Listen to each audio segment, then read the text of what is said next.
નમસ્કાર વિદ્યાર્થી મિત્રો.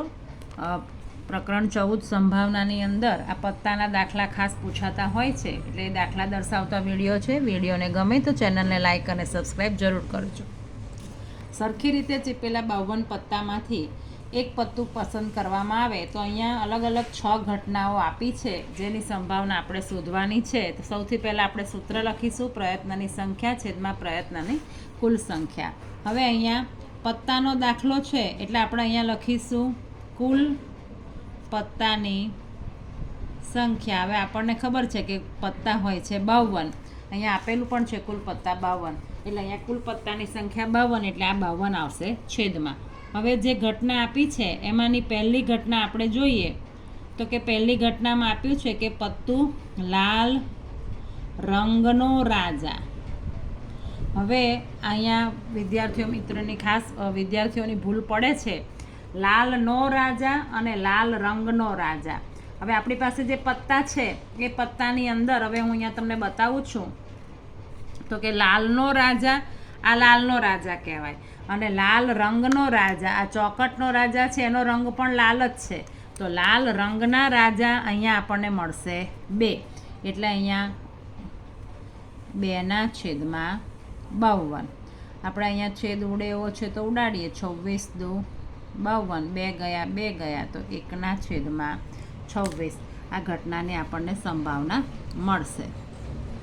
હવે લાલ રંગનો રાજા ખાસ ધ્યાન રાખજો, લાલનો રાજા તો 1/52 અને રંગ આવે છે એટલે 2/52. હવે બીજી ઘટના છે મુખ મુદ્રાવાળું પત્તું. ઘટના નંબર 2, અથવા આપણે અહીંયા બી કહીએ તો કે મુખ મુદ્રાવાળું પત્તું.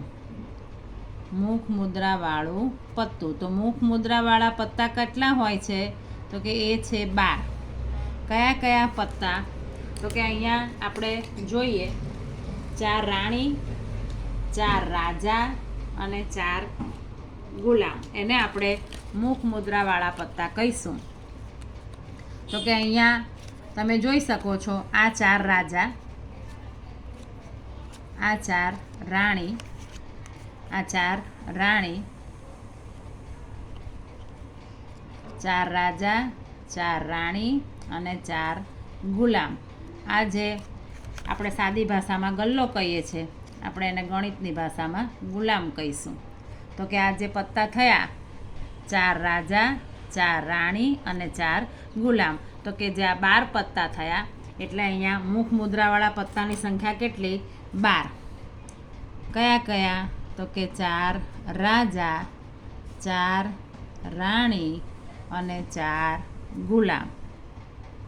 આ 12 પત્તા, આ જે 12 પત્તા છે 4 રાજા, 4 રાણી અને 4 ગુલામ, એ 12 પત્તાને આપણે મુખ મુદ્રાવાળા પત્તા કહીશું. એટલે એની સંભાવના થશે 12/52.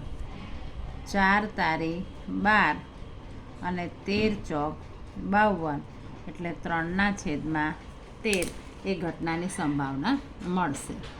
હવે આપણે આગળ જોઈએ તો કે પત્તું લાલ રંગનું મુખ મુદ્રાવાળું પત્તું.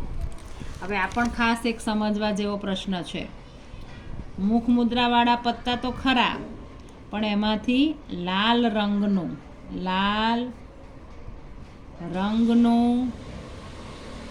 મુખ મુદ્રા વાળું પત્તું.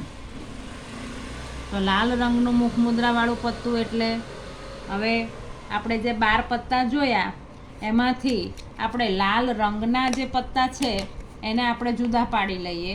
તો લાલ રંગના પત્તા કયા કયા મુખ મુદ્રાવાળા? તો કે લાલનો રાજા, ચોકટનો રાજા, ચોકટની રાણી, લાલની રાણી, ચોકટનો ગુલામ, લાલનો ગુલામ. તો આપણને જે આ 12 પત્તા હતા એમાંથી આ 6 પત્તા છે જેનો રંગ લાલ છે.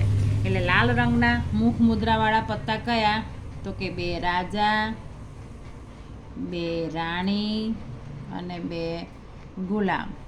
એટલે લાલ રંગના મુખ મુદ્રાવાળા પત્તા થયા 6, એટલે 6/52. 3 દુ 6 અને 26 દુ 52, એટલે 3/26 આપણને એની સંભાવના મળે. આ 2 જાય. હવે ચોથી ઘટના એવી જ રીતે આ ધારો કે લાલ રંગનું છે એની જગ્યાએ કાળા રંગનું કીધું હોત તો કાળા રંગના મુખ મુદ્રાવાળા પત્તા પણ કેટલા થાય? 6 જ થાય. જેવી રીતે લાલના થયા એવી જ રીતે કાળા થયા. આપણે જોઈ લઈએ. ધારો કે કાળા રંગના કીધો હોય તો કાળીનો ને ફલ્લીનો રાજા, ફલ્લીની ને કાળીની રાણી, કાળીનો ગુલામ ને ફલ્લીનો. તો કાળા રંગનું મુખ મુદ્રાવાળું કીધું હોત તોય 6/52. લાલ રંગનું હોય તોય 6/52.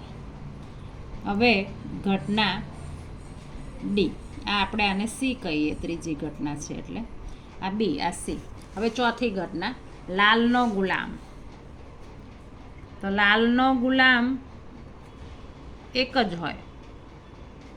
લાલનો ગુલામ એક જ છે એટલે આપણને એની સંભાવના જે મળશે એ 1/52.